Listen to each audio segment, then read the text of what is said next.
안녕하십니까. 포커스인 문철진입니다. 포커스인에선 민선 7기 출범 1주년을 맞아 도내 주요 단체장들과 함께 특별 대담을 진행하고 있습니다. 오늘은 조규일 진주시장과 함께합니다. 정치 신인으로 당선된 조규일 진주시장은 부강한 진주, 행복한 시민을 만들기 위해 지난 1년간 다양한 노력을 해왔는데요. 오늘 포커스인에선 지난 1년간 진주시는 어떤 변화가 있었는지 짚어보고 앞으로의 과제에 대해서 함께 고민해 보겠습니다.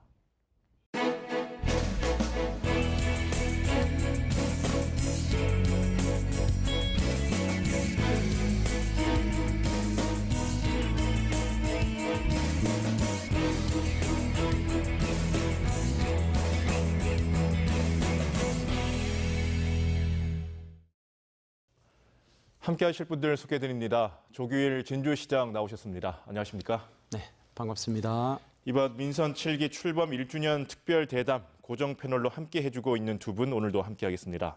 자유한국당 경남도당 홍보위원장을 맡고 있는 최형두 경남대 초빙 교수 함께합니다. 안녕하십니까? 더불어민주당 마산회원구 지역위원장을 맡고 있는 하귀남 변호사도 함께합니다. 어서 오십시오. 반갑습니다. 7월 1일자로 취임 1주년을 맞았습니다. 작년에 취임 직후에 포커스인에 출연하셨고 앞으로 어떤 진주시를 만들겠다는 여러 가지 계획에 대해서도 이야기를 나눴는데요. 시장님, 취임 1주년 맞는 소감부터 한번 들어보겠습니다. 네, 지난 1년은 시민을 시정의 최우선에 두고 소통 공감하는 시정을 펼쳐왔다고 봅니다.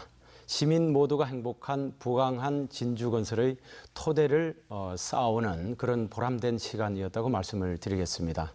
그동안 시민과의 데이트, 시민소통위원회 운영, 청사 개방 등을 통해 가지고 소통 시스템을 구축해서 시민 눈높이의 행정을 펼친 것이 시정 추진의 원동력이 돼서 경제와 문화, 시정 전반에 걸쳐서 활기를 띤 사업 추진이 가능했다고 보고 있습니다. 우선 경제 분야에서는 지역 일자리를 탄탄하게 마련하는 계기들을 확보를 했습니다. 정부가 지정한 국가혁신 융복합단지, 강소연구개발특구, 그리고 자체 조례 개정을 통해서 기업하기 좋은 도시 환경을 만들었습니다. 또한 남부고속 철도가 추진이 확정이 됐고 항공국가산단 조성도 순조롭게 추진이 되고 있습니다. 문화 분야에서는 1300년 역사문화도시의 명성을 되찾을 수 있는 사업도 추진하고 있습니다.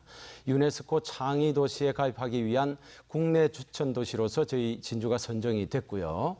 원더풀 난강 프로젝트, 진양호 르네상스 프로젝트, 구진주 역사부지를 재생하는 프로젝트, 이렇게 3개의 부강진주 프로젝트가 착수가 됐습니다.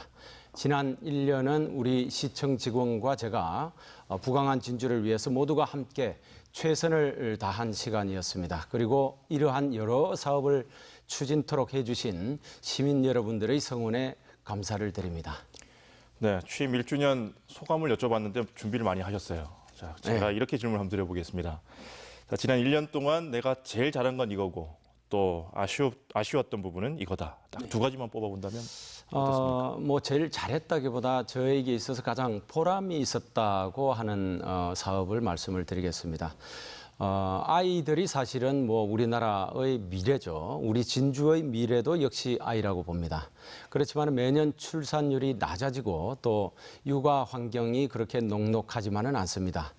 그래서 우리 시에서는 아이 키우기 편한 도시를 만들기 위한 제도를 여러 가지로 새로 만들고 보완을 해왔습니다. 뭐 출산 장려금 지원 확대라든지 산모 신생아 건강관리 본인 부담금 지원이라든지 도내 최초로 24시간 보육을 시행을 하고 민간 가정 어린이집 부모 부담금도 전액 지원을 하는 것으로 했습니다. 그리고 방과 후 돌봄 이후 시간에도 동네에서 모든 사람들이 자원봉사를 통해서 애들을 돌볼 수 있는 다 함께 돌봄 서비스를 시작을 했고요. 중고등학교 신입생 교복 구입비도 지원을 하고 있습니다. 이와 함께 교육도시 진주의 명성에 걸맞기 위한 그런 사업들도 저희들이 진행을 했습니다. 우선은 교육 지원 예산을 예전의 한 2%대에서 3% 이상으로 확대하기 위한 조치들을 진행을 하고 있고요. 입시 전담 정보센터를 운영을 하고 또 향후로는 여러 가지 장학 사업이 가능할 수 있도록 미래 세대 행복기금 500억을 확보하기 위한 그 순서도 밟고 있습니다. 앞으로 아이들을 위한 이러한 사업들은 저희 시에서 적극적으로 추진을 하고자 합니다. 그렇지만 다소 아쉬운 점이 있었습니다. 뭐냐면 지난 2년 동안에 도시재생 뉴딜 사업에 저희 진주시가 연거푸 탈락을 했다는 것입니다.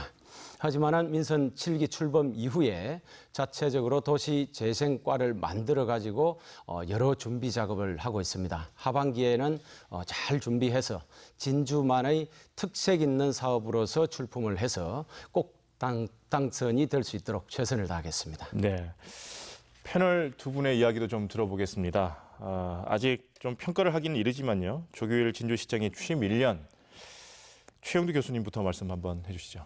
네, 취임 1년 동안 좀 전 시장께서 말씀하셨지만 여러 가지 많은 변화가 있었던 것 같습니다. 특히 이제 남부 내륙 철도가 소식이 있었고 또 강서 연구개발 단지 특구로 지정되는 이런 또 성과도 있었습니다. 취임사에서 했던 특히 아이들이 행복한 도시를 만들기 위한 노력이 각별히 좀 돋보였던 시점이었고요.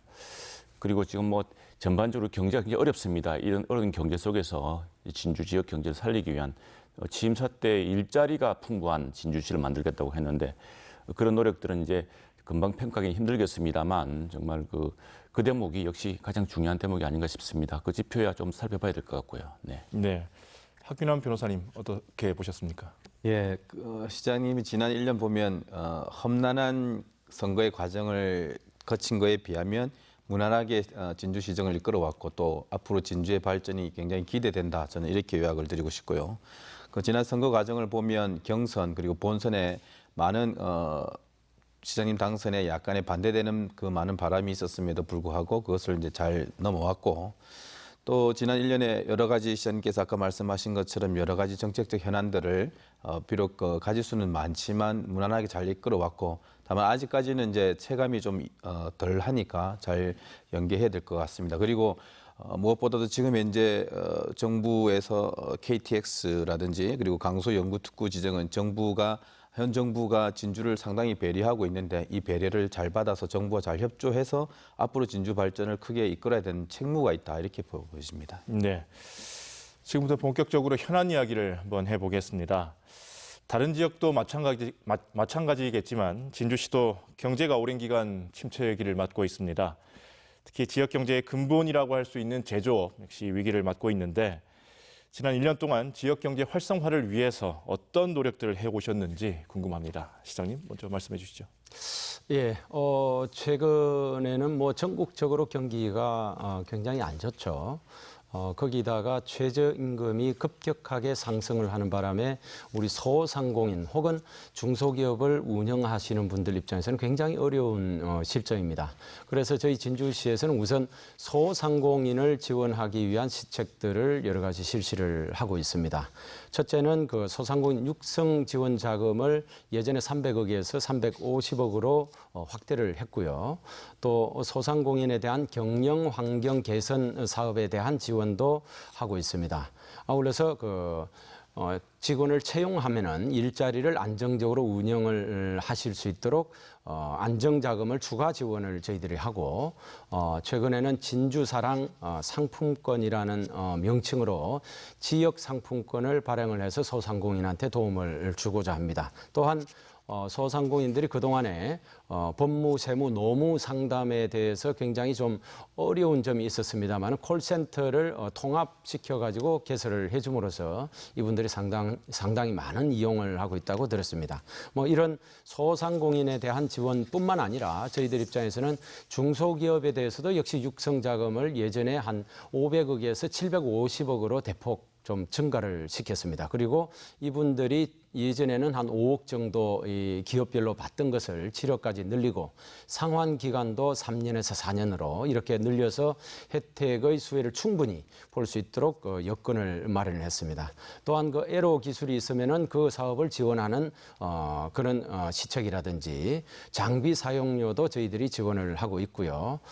이런 상평산단이라고 저희들 중소기업이 집중되어 있는 그 지역에 대해서 저희들이 지금 재생 사업을 펼치고 있습니다. 이 지역에 대해서는 저희들이 국가 공모 사업에서 혁신지원센터 그리고 복합문화센터가 연이어서 선정이 됨으로 인해 가지고 상평산단이 그야말로 좀 더 스피디하게 보다 빠르게 혁신 재활을 할 수 있는 그런 모티브를 마련을 했다고 할 수가 있습니다. 아울러서 중소기업인들하고 지난 1년 동안 2차례 종합무역사절단을 구성을 해서 해외에 가서 바이어들을 이렇게 확보를 했는데 한 20여 건의 MOU를 체결하고 한 600만 불의 금액을 성과로 이렇게 제시를 했습니다. 네. 얼마 전 진주시가 항공우주부품 소재 산업을 특화 분야로 한 강소 연구개발 특구로 지정이 됐습니다. 경남에선 창원시와 김해시, 진주시가 선정이 됐는데 우선 두 분의 패널들께 여쭤보겠습니다. 진주시의 강소연구개발 특구 지정 어떤 의미로 받아들이고 계신지 최영두 교수님 먼저 말씀해 주시죠. 네, 진주시가 이제 우주항공특별시가 되겠다라고 야심찬 그런 지금 계획을 갖고 있습니다. 이 바로 우주항공특별시를 위한 첫 발걸음을 이 연구특구 지정으로 이제 시작했다고 볼 수 있겠는데요.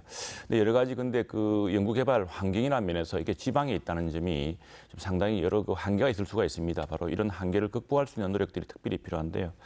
그래서 지금 항공우주 관련 국가 연구 기관들, 근데 항공안전기술원이라든가 항우연, 항공우주연구원의 분원보다 사실은 본원을 다 유치한다 정을 합니다. 이 항공우주 기술을 한 곳에서 직접 해서 클러스터로 만들 수 있는 그런 환경이 마련되어야 될 텐데요. 특별히 초기에 그런 그 연구 인력들이 그 지방으로 잘 오려고 하지 않은 게 가장 큰 문제입니다. 그래서 지역에서 인재를 키우고 또 세계 각국의 그 연구 인력들과 언제든지 바로 현장에서 출장을 가지 않더라도 직접 회의를 통해서 같이 연구 개발 성과를 공유할 수 있는 그런 영상회의, 요즘 그걸 컬래버레이션이라 그러는데요. 그런 컬래버레이션 테크놀로지를 활용한, 그래서 진주에 있지만 저쪽에 텍사스의 미국의 휴스턴과 바로 연결이 되고 또 서울에 또 항우연과 바로 연결해서 그런 연구 개발이 생생하게 바로 한 곳에서 이루어지는 것처럼 협업할 수 있는 그런 컬래버레이션 기술을 활용한 그런 그 지역에 위치한 연구기관으로서 이거 한계랄까 이런 것들 극복하길 바랍니다. 네, 변호사님은 어떻게 보십니까? 이번 강소 연구특구가 이제 진주로 지정된 거에 대해서 진주시가 앞으로 이걸 잘 발전시켜야 되는데 저는 일단 지역에 특화된 있는 강점을 잘 살려야 되고 그리고 현 정부 경남도와 굉장히 긴밀히 협의해야 된다고 생각합니다. 아시다시피 지금 진주의 경상대학이 항공특화대학으로 선정이 됐지 않습니까? 그리고 카이라는 우리나라에서 누구도 따라올 수 없는 항공 생산 거점이 있지 않습니까? 여기에 진주의 강점이 있는 것을 살려야 되고 그리고 무엇보다도 이 강소 지역 특구 과정을 보면 전국에 6개가 선정이 됐습니다. 김해, 창원, 그리고 진주, 그리고 경북의 포항, 그다음에 안산, 그리고 오창 6개가 됐는데 그중에 경남이 3개입니다. 이것을 보면 결국 김경수 경남지사가 적극적으로 이 경남의 발전을 위해서 노력했다는 것이 보여지고 현 정부도 이를 받아들였다고 보여지는데 어쨌든 진주가 이 강점을 살려서 도와 그리고 정부와 잘 협조를 해서 이 기회 왔을 때 잘 이끌어야 된다고 생각합니다. 네, 두 분 패널께서 다양한 조언들을 해주셨는데요. 자, 진주시에서는 어떤 준비를 하고 계십니까? 네, 이번 그 강소 특구 지정으로 이제 우리 진주시에 2024년까지 약 한 2,600억 원의 생산 유발 효과 그리고 1,300명의 고용 창출이 예상이 되는 굉장히 좋은 제도를 저희들이 이번에 지정을 받은 겁니다. 앞으로도 이제 국가 보조금 그리고 지방비를 포함해서 약 한 매년 80억 원 정도가 지원될 것으로 저희들이 지금 보고 있고요.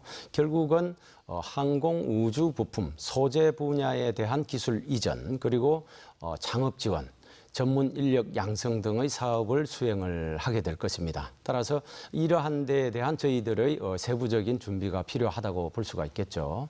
7월 15일 날 경남 비전 선포식을 시작으로 이제 구체적인 사업 계획에 저희들이 수립을 하는 것으로 돌입을 했습니다.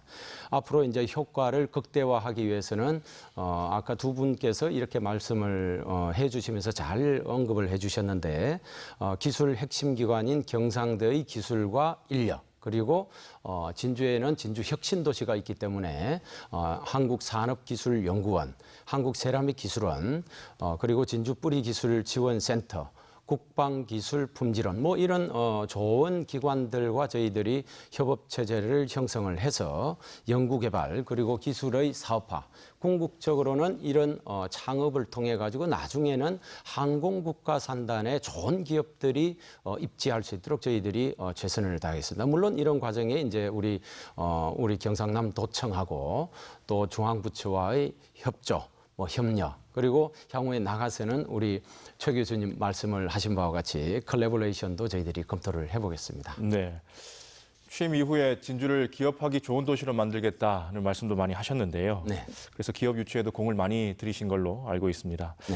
하지만 뿌리 산단 또 네. 항공우주 관련 산업 기업 유치는 기대만큼 큰 성과가 없었다는 평가도 있는데요. 네. 자, 앞으로는 어떤 계획들을 갖고 계십니까? 네.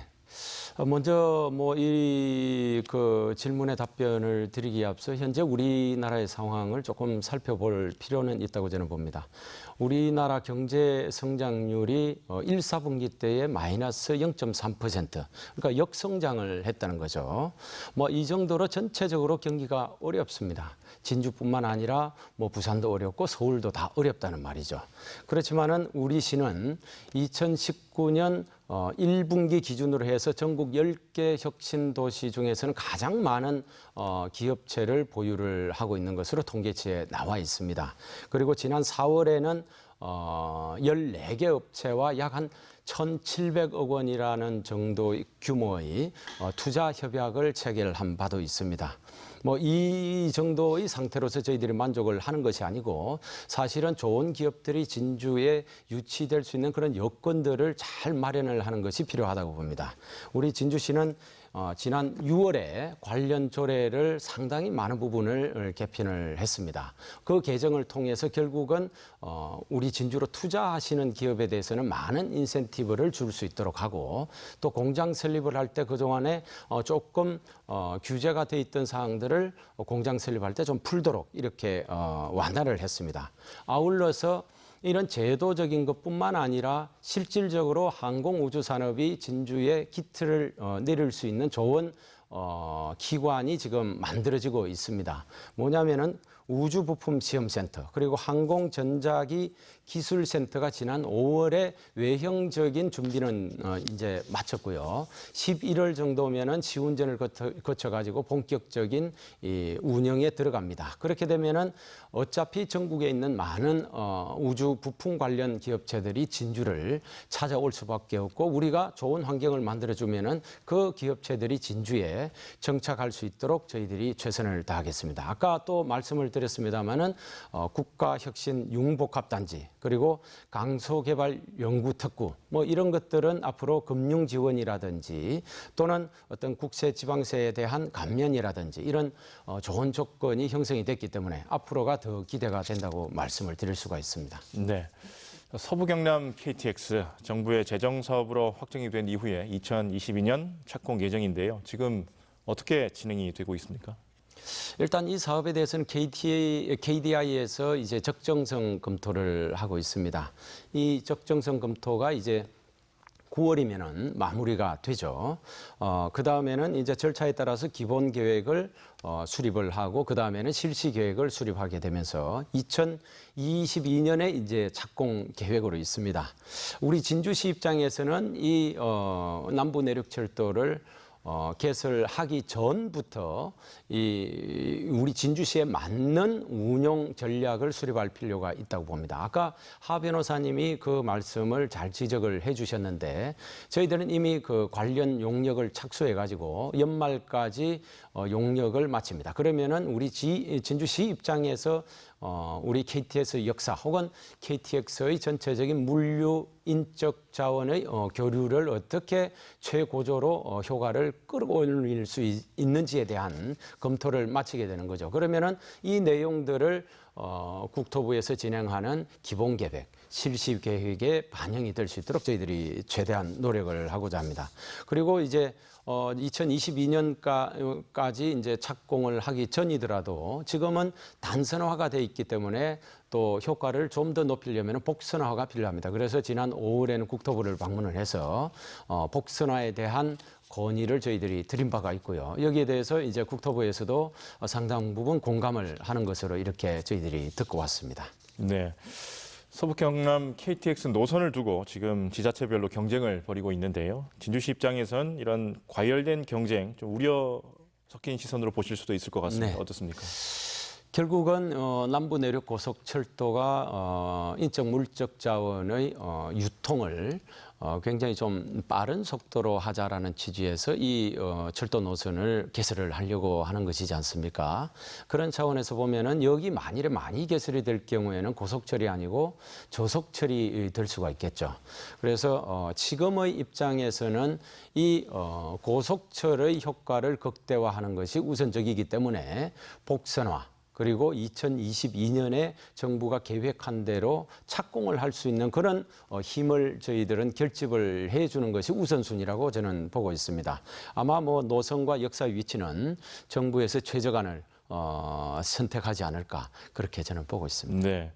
뭐 지자체의 입장에서는 서로 자기 지역으로 KTX가 지나가고 또 여기 생기길 바랄 텐데요. 자, 이런 갈등들이 이제 자치단체 간의 어떤 싸움으로까지 이어지지 않을까 이런 우려가 있습니다. 자, 교수님, 자, 이런 문제는 어떻게 해결하면 좋겠습니까? 예, 아마 이 좀 전에 시장께서 말씀하셨지만 이 서부 경남 KTX는 그 KTX 특성을 살리기 위한 또 설계가 있을 것입니다. 그런데 역시 그 인근 지역들은 그 KTX 역사가 없음으로 해서 소외되는 것 아니냐 이제 이런 우려가 있을 텐데 저는 경상남도가 이 문제에 대해서 해서 직접 KTX 역사가 없다고 하더라도 사실 역사가 생겼다 해서 그 군내 사람들이 다 이용할 수 있는 건 아니거든요. 그래서 KTX 역사가 바로 그 군내에 없지만 그 국민들이 KTX 역사에 쉽게 접근해서 연결편을 이용할 수 있도록 그 커넥션이라든가 트랜짓이라든가 이런 것들을 잘 확보해서 그런 플랜을 경남도에서 인근 시군과 함께 논의해서 주민들이 만족할 만한 그런 연결교통의 어떤 시스템 이런 것들을 통해서 이 문제를 극복해야 될 것이라고 봅니다. 네. 변호사님은 어떻게 보십니까? 교수님 견해하고 참 비슷한데 이 서부 KTX 예비 타당성 면제가 된 근본적인 출발부터 한번 따져봐야 된다고 생각합니다. 이게 사실 경제성만 따지고 보면 이 예비 타당성 조사를 넘기 어려울 텐데 균형성으로 이것을 면제한 거지 않습니까? 그것은 우리 지역의 역사를 정할 때도 역시 마찬가지 기준이 적용돼야 된다고 봅니다. 경제성과 균형성. 경제성만 따지고 보면 다이렉트로 연결하는 것이 좋겠지만 지역의 균형성도 필요하니까 그것은 결국 그 용역 또는 거기서 평가해서 연구해서 결정하겠지만 혹시 그렇게 되지 않을 때의 연계성, 방금 교수님께서 말씀하셨듯이 역사로 갈 수 있도록 없는 곳에서는 셔틀이 좀 잘 보완된다든지 그렇지 않으면 다른 형태로의 명칭으로 뭐 배려를 할 수도 있고 그도 아니면 뭐 여러 가지 연계 상품을 배려할 수도 있는데 이런 것들이 연구 용역 결과에 반드시 반영되도록 적극적으로 의견을 내야 될 것 같습니다.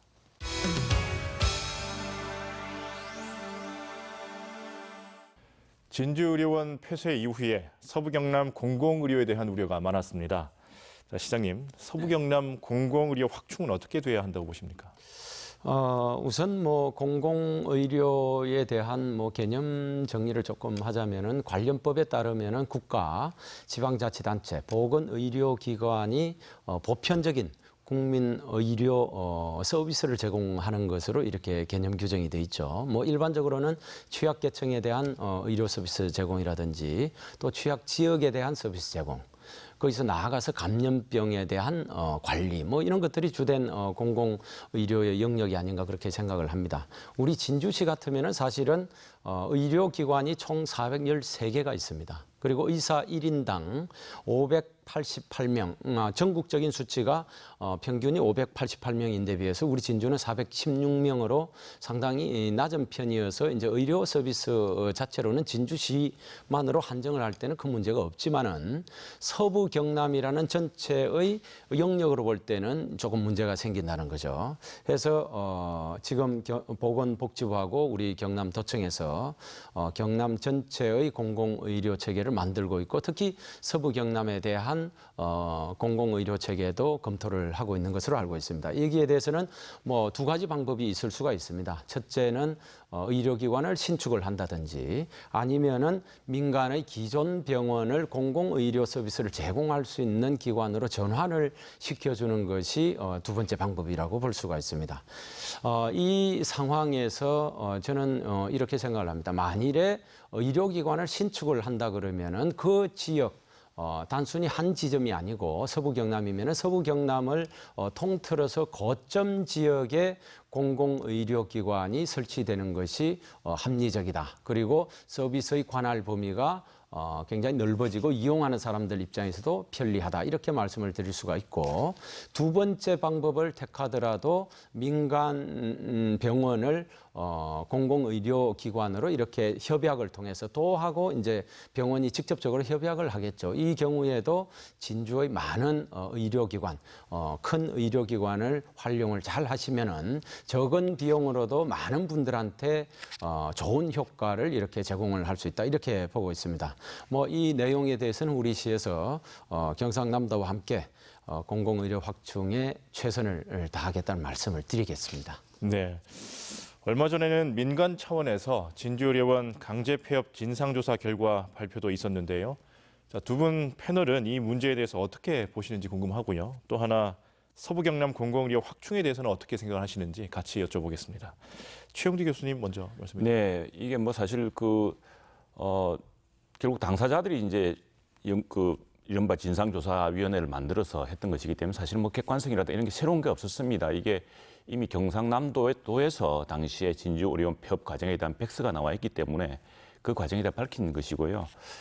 근데 지금 이제 당시에 그 진주의료원을 폐업하게 된 과정을 보면은 그에 앞서서 정부에서 보건복지부가 공공의료기관 평가를 한 게 있습니다. 그 중에서 아주 낮은 등급을 받았는데 그 이유가 뭐냐 하면은 다른 무엇보다도 진주에 굉장히 많은 병원이 있었습니다. 그래서 환자가 그 병원을 많이 이용하지 않는 이제 그런 문제가 있었는데 그래서 이 공공의료는 꼭 필요하고요. 공공의료는 특히 우리가 이제 점점 더 인구가 고령화되고 있고 또 인구가 또 줄고 있습니다. 줄고 있는데 지금 특히 서부 경남 지역은 산간 지역까지 포함해서 굉장히 광범한 지역이지 않습니까?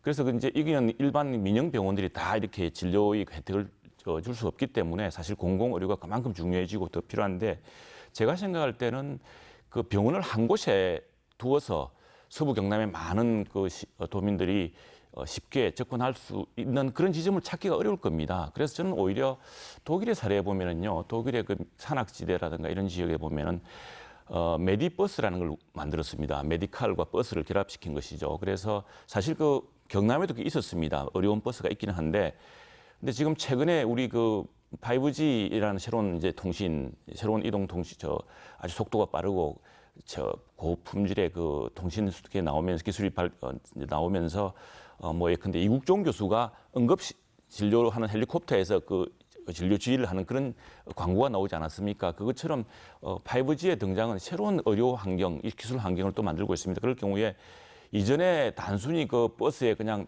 주사약 싣고 다니면서 이렇게 하는 걸 넘어서서 간단한 수술까지 할 수 있는 굉장히 그 첨단의 장비를 탑재하고 또 거기에 그 지역의 산재에 있는 공중보건이라든가 또 보건소라든가 이런 의료진이 경상대 병원이라든가 여기에서 굉장히 숙련되고 임상 경험이라든가 시술 경험이 많은 의사의 그 통신을 통해서 지휘를 받아서 생생하게 보듯이 이렇게 진료할 수 있거든요. 그래서 저는 병원을 한 곳에 두어서 서부 경남 지역의 수많은 그 지역에 사는 분들이 접근하기 어렵게 하는 것보다는 오히려 대신에 그 비용이라면은 많은 그 메디버스 같은 것을 만들어서 또는 공중보건의들이 그 진주에 있는 경상대 병원 의료진으로부터 직접 통신을 통해서 화상 영상회의를 통해서 진료 결과를 보고서 그 진료 결과에 따라서 시술을 함께 할 수 있는 그런 어떤 기술적인 그 진전을 이용하는 것이 훨씬 공공의료의 확충 또 서부 경남 지역의 여러 곳에 사는 주민들에게 큰 혜택을 줄 수 있는 방안이 아닌가 생각합니다. 네,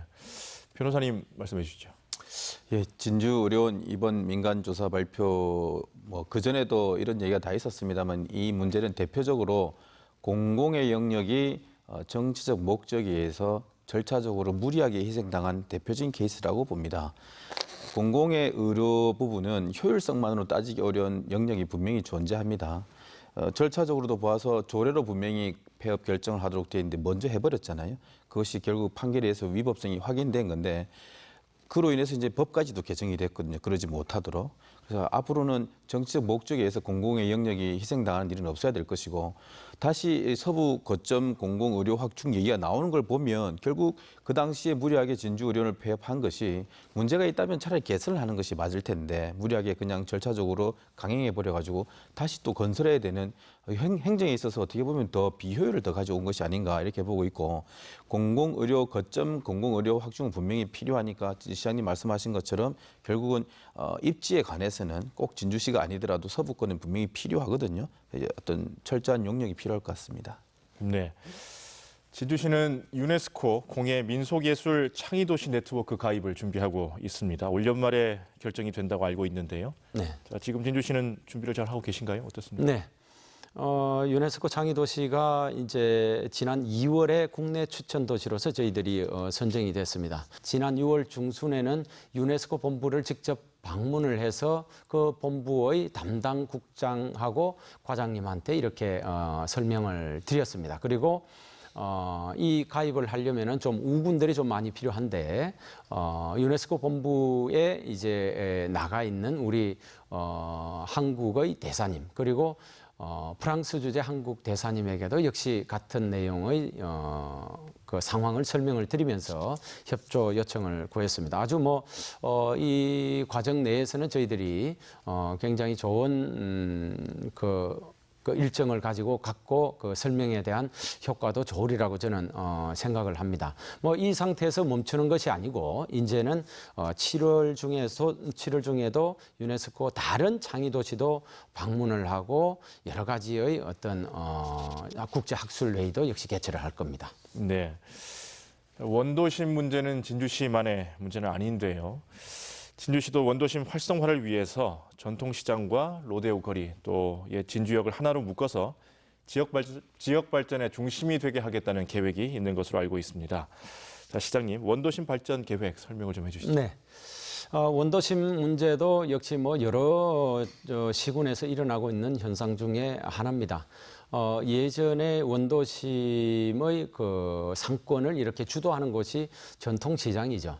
전통시장이 진주에 이제 중앙시장이 있고 중앙시장을 중심으로 구장대시장, 지금은 이제 농계시장으로 이름을 바꿨습니다. 또 청과시장이 있고 지하상가가 있고 로데오 상가가 있습니다. 이렇게 5개 상가가 밀집된 지역이 원도심의 상권을 형성하고 있는데 예전에는 거의 쇼핑이라든지 금융이라든지 의류라든지 외식이라든지 이런 분야에 대해서 진주의 이런 상권들이 거의 서부 경남을 주도를 했다고 해도 과언이 아닙니다. 그렇지만 최근 들어서 여러 가지 상황 변화가 나타났습니다. 온라인으로 구매를 하는 이런 전체적인 문제는 별개로 하더라도 진주시 내부적으로 보더라도 초전 신도심이 생기고 혁신도시가 생기고 또 역세권 신도심이 형성됨으로 인해 가지고 상권이 상당히 분할이 됐다는 거죠.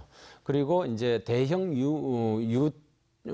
유통사가 그 신도심 주변으로 이렇게 자리매김을 함으로 인해 가지고 기존 상권은 이렇게 좀 쇠락을 할 수밖에 없는 그런 입장입니다.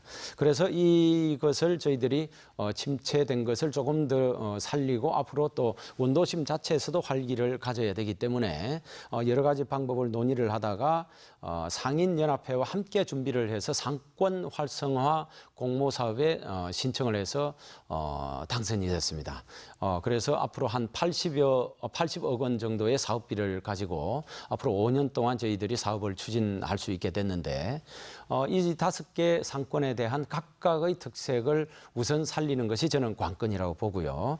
두 번째는 이 상권 각각의 특성도 살리지만은 전체가 어떤 비어 있는 점포도 많기 때문에 청년들이 들어와서 이 창업을 할 수 있는 그런 여건과 공간을 만들어주는 것도 또 필요하다고 봅니다. 아울러서 전체적인 이 얘기들을 엮어가려면은 진주만의 특색 있는 이야기로 이제 스토리텔링이라고 그렇게 이야기를 하지만은 그런 이야기들도 가미된 전통시장의 활성화가 필요하다고 그렇게 보고 있습니다. 물론 뭐 다른 곳에서 지금 추진을 하고 있는 푸드트럭이라든지 야시장 이런 것도 저희들이 추진을 하고 이용하시는 분들의 편의를 위해서도 노점상으로 이렇게 길게 늘어져 있는 통로의 상인들을 위해서 이제 표준화된 매대를 저희들이 설치를 해 줄 겁니다. 이게 뭐 상인 입장에서도 필요하고 사실은 구매자의 입장에서도 편리하게 이렇게 구매를 할 수 있는 그런 조건들을 만들어 준다고 보시면 되겠습니다. 그 원도심 그 재생과 관련해서 말입니다. 이게 여러 가지 계획들이 다 있지만 그나마 뭐 그게 이제 진주시의 재정만으로는 쉽지 않을 것으로 보여지는데 지금 정부가 이제 도시재생 뉴딜 사업에 대해서 굉장한 그 관심을 갖고 또 여러 지자체가 신청하는 것에 대해서 이제 공모가 되면 막대한 재정을 이렇게 할애해주고 있습니다. 근데 2년 정도를 보면 진주시는 거기에 선정을 되지 못했습니다. 네. 뭐 앞으로도 이제 해야 될 텐데 네. 이런 그 국가의 재정이 할애될 수 있는 이런 원도심 재생, 도시 재생 뉴딜 사업에 대해서 선정되기 위해서 진주시도 뭔가 계획이 있을 것 같은데 어떻게 준비하고 있는지 시청자들에게 한번 알려주시죠. 예. 네, 도시재생 뉴딜 사업과 관련해서는 제가 서두에 가장 안타깝게 생각하는 사업이다라고 이제 말씀을 드린 바가 있습니다. 작년에 이제 제가 취임을 했을 당시는 이미 뭐 사업 제안서도 제출이 된 상태여서 평가 결과만 기다리고 있었던 상태인데 2년 연속 어쨌든 고배를 마신 것이 사실이죠. 저희들이 그만큼 올해는 철저히 좀 준비를 하겠다는 말씀을 우선 드리겠습니다. 저희들이 준비하는 곳은 이제 2개 지역이 됩니다. 진주를 보면은 남강을 중심으로 해서 이제 북측에 있는 진주성 인근의 성북지구 그리고 남측에 있는 강남지구 이렇게 2곳을 저희들이 준비를 하고 있습니다. 성북지구는 이제 중심 시가지형이라는 유형으로 그리고 강남 지역은 일반 근린 사업 유형으로 저희들이 준비를 해서 제출을 하고자 합니다. 뭐 이를 위해서 저희들이 일단은 제가 취임하면서 조직 개편을 했습니다.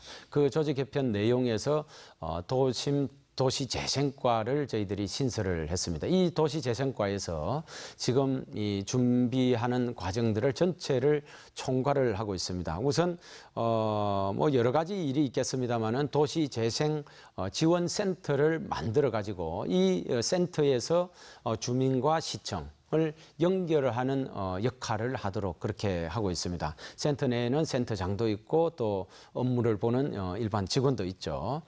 또 센터를 통해서 도시재생대학 그리고 주민협의체 그리고 도시재생대학 서포터즈 뭐 이런 그 프로그램들을 저희들이 개발을 하고 운영을 지금 하고 있습니다. 최근에는 그 주민공청회도 거쳤고 주민들이 직접 참여를 하고 주민들이 나중에 결국은 재생이 된 그 지역에서 사실 분들이기 때문에 이분들의 건의사항 또 혹은 미래에 어떤 식으로 만들어져야 좋겠다라는 그런 바람들이 이 사업 계획 속에 녹여져야 나중에 채택이 될 가능성이 저희들은 크다고 보고 있습니다. 그래서 이런 사업들을 지금 차근차근 준비를 하고 있고요.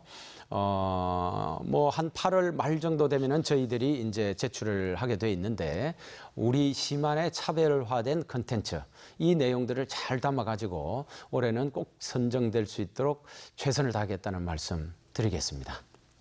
진주시 하면 또 떠오르는 게 또 진양호입니다. 이 네. 사람들한테 많이 알려진 곳이기도 한데, 근데 최근에 그걸 보니까 진양호를 43년 만에 완전히 변화시키는 그런 프로젝트를 추진하신다고요? 네. 네네. 진양호 르네상스 프로젝트 네. 그렇게 들었는데 어떤 프로젝트인지요? 이게 뭐 레만호 같이 이렇게 멋지게 다른 환경으로 바뀌는 건지 네. 구체적인 소개를 부탁드립니다. 네. 저도 뭐 레만호 같이 바뀌는 게 아니고 레만호보다 더 멋있는 우리 진양호 공원으로 이제 거듭나기를 소망을 하고 있습니다. 사실은 이 사업을 하게 된 그 계기는 한 2가지 정도로 보시면 되겠습니다. 첫째는 말씀하신 대로 1976년도에 만들어졌기 때문에 굉장히 노후화됐다고 할 수가 있습니다. 뭐 76년도 당시에는 제가 이제 초등학교 한 6학년 정도 되는 그런 시절이었는데 이 시절에는 진양호 공원에 소풍을 가는 것이 굉장히 큰 꿈이었습니다. 뭐 어르신들도 가시고 어린이들도 가시고 또 청년들도 뭐 데이트를 하기 위해서 또 자주 찾는 그런 장소로서 아주 사랑받는 그런 장소였죠. 그렇지만은 요즘에 이제 공원에 대한 컨셉이 상당히 바뀌어 버렸습니다. 그리고 이용하는 사람들의 연령층도 이제는 굉장히 좀 한정이 되어 있습니다. 동물원이나 진주랜드, 놀이시설이죠. 이곳을 찾는 어린이들이 봄철에 이렇게 좀 반짝 이용을 하는 정도가 돼 버렸는데 공원에 대한 이제 컨셉이 많이 달라지고 선호가 많이 달라졌다는 겁니다. 그래서 여기에 대한 리뉴얼, 새로운 재편 작업이 꼭 필요한 실정이 됐습니다. 거기에다가 하나 제도적으로 저희들이 지금 고려를 하지 않을 수 없는 것이 2020년이 되면은 도시공원 일몰제에 걸리게 됩니다. 그러면은 진양호 공원 주변의 사유지가 그 소유자의 마음대로 사용을 할 수 있는 그런 관계가 됩니다. 그렇게 되면 그 주변 난개발이 굉장히 좀 예상이 되는데 이럴 경우에는 지금의 진양호 공원도 그 모습을 유지하기 어려울 정도가 됩니다. 그래서 이 사업을 착수를 했고 이미 2018년 추경에 저희들이 450억 예산을 확보해서 보상 절차를 진행을 하고 있습니다. 뭐 이번 달 같으면은 이제 토지주들과 협의를 지금 시작하게 돼 있고요. 크게 보면은 3개 테마로 진행이 됩니다. 진양호 공원, 그리고 진양호 호반을 이렇게 둘레를 도는 둘레길 혹은 자전거길 도로의 완성. 나머지는 수자원 공사가 있는 가족공원에 대한 테마공원 조성. 뭐 이렇게 크게 3개가 되어 있습니다.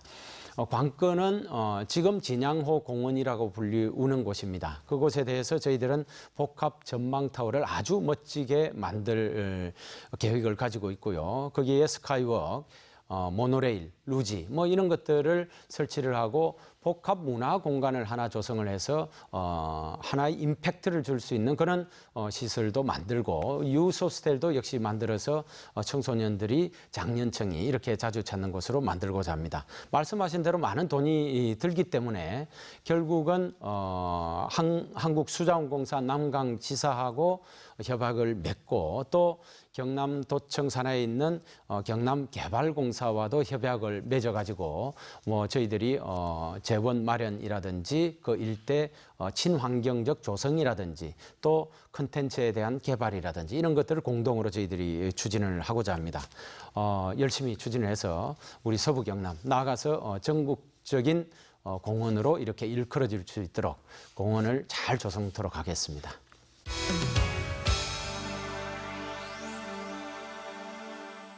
진주 혁신도시 시즌2가 시작됐습니다. 가장 큰 고민거리가 바로 산악연 클러스터 부지 문제인데, 자, 시장님, 현재 진행은 어떻게 되고 있습니까? 산악연 클러스터 같으면은 뭐 현재 분양은 굉장히 잘 됐습니다.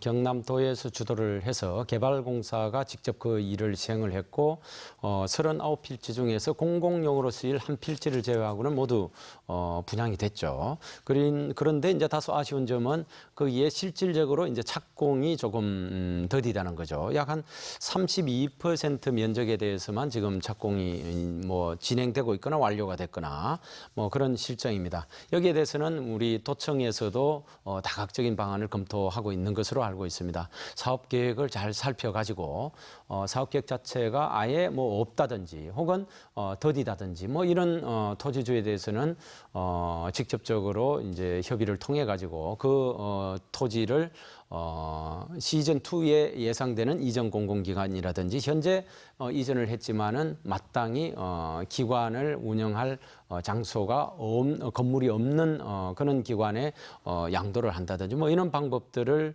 검토를 하고 있을 거고요. 또 하나는 마냥 이제 공한지로 두고 있는 것에 대해서는 앞으로 좀 적극적인 차원에서 공한지 비용, 뭐 세금이라면은 세금, 비용을 좀 부과할 필요가 있다. 저는 개인적으로 좀 그런 생각을 하게 됩니다. 이게 제도가 이제 확립이 된 그 시점, 그러니까 계획을 실행을 하지 않으면은 그거를 환수를 할 수 있다는 그 입법이 된 것이 하필이면은 그 이전에 이 분양이 전부 돼 있기 때문에 소급 적용을 할 수 없기 때문에 우리 경남 진주 혁신도시의 클러스터 용지가 이는 좀 불편 사항을 겪고 있습니다. 여기에 한 가지 덧붙여서 말씀을 드리면은 이번에 저희들이 국가혁신 융복합단지 그리고 강소형 연구개발특구로 지정을 받았기 때문에 앞으로 이 클러스터 용지에 대해서는 그 토지주들이 조금 더 혜택을 볼 수 있는 제도적인 여건이 이제 조성이 됐다고 볼 수가 있지 않겠습니까? 그러면은 조금 더 여기에 대한 속도는 좀 붙을 거라고 저는 보고 있습니다. 뭐 혁신도시 시즌 2에 대해서도 뭐 여러 가지 이제 또 준비를 저희들이 또 해야 되는 그런 사정이죠. 혁신도시 시즌 2는 결국은 보면은 내부적으로 보면은 이전한 공공기관의 연계성 강화 그리고 그곳에 정주한 사람들의 생활 여건의 조성. 그리고 외부적으로 보자면은 혁신도시와 기존 도시와의 연계성의 밀착성을 이제 확고히 만드는 것, 뭐 이런 것들이 시즌 2의 혁신이 되어야 되지 않을까 생각을 합니다. 전체적인 컨트롤 타워를 위해서 저희들이 복합혁신센터를 지금 국비를 지원받아서 건립할 계획을 지금 가지고 있고요. 아울러서 LH 경남교육청과 우리 진주시가 서로 협조를 통해서 정주 여건을 더 훨씬 개선을 하기 위해서 복합문화도서관을 저희들이 설립하고자 합니다. 이게 뭐 예산이 굉장히 많이 듭니다. 한 500억 정도 드는 예산인데 요거를 세 개 기관이 잘 협조해서 만들고자 합니다. 뭐 필요한 것은 혁신도시에 좋은 인력을 공급하는 문제가 있기 때문에 경상대학이라든지 경남과기대, 진주의 연암공대 뭐 이런 대학들이 서로 협업을 하고 또 공공기관하고 잘 맞춰서 맞춤형 인재를 제공을 할 수 있도록 지역 선도대학 육성 사업도 아울러 하고 있다는 말씀도 드리겠습니다. 뭐 이런 사업들을 잘 진행을 하면은 시즌 2 사업도 잘 또 저희들한테 굉장히 좋은 쪽으로 진행이 될 것으로 저희들은 보고 있습니다. 네. 오늘 여러 가지 이야기 많이 나눴는데요. 4년의 임기 중에 이제 1년이 지났습니다. 앞으로 3년이 남았는데 그동안의 1년은 공약을 이행하기 위해서 준비하는 기간이라고 한다면 앞으로는 여러 가지 성과들이 실질적으로 나와야 되는 시기가 아닐까 싶습니다. 자, 시장님, 앞으로 어떤 점들에 중점을 두고 시정 운영을 하실 건지 마지막으로 말씀 부탁드립니다. 네. 우리 진주시는 경상남도의 중심 도시로 우뚝 설 수 있는 호기를 맡고 있다고 저는 생각을 합니다. 이 호기를 어떻게 잘 살리느냐가 결국은 우리 진주시의 미래를 결정한다고 볼 수가 있겠죠. 따라서 지난 1년간의 성과를 토대로 우리 진주 미래를 100년을 준비한다는 각오로 임하겠습니다. 말씀을 드린 항공국가산업단지 그리고 남부 내륙고속철도 그리고 혁신도시 시즌2, 도시재생 뉴딜 사업, 뭐 이런 경제적인 분야에 대한 행정력을 집중시켜서 일자리가 탄탄한 도시 진주를 만들어 가도록 하고 또한 한편으로는 1300년 역사 문화 도시라고 일컬어지는 우리 진주시의 위상을 제대로 찾기 위한 사업도 진행을 착실히 하도록 할까 합니다.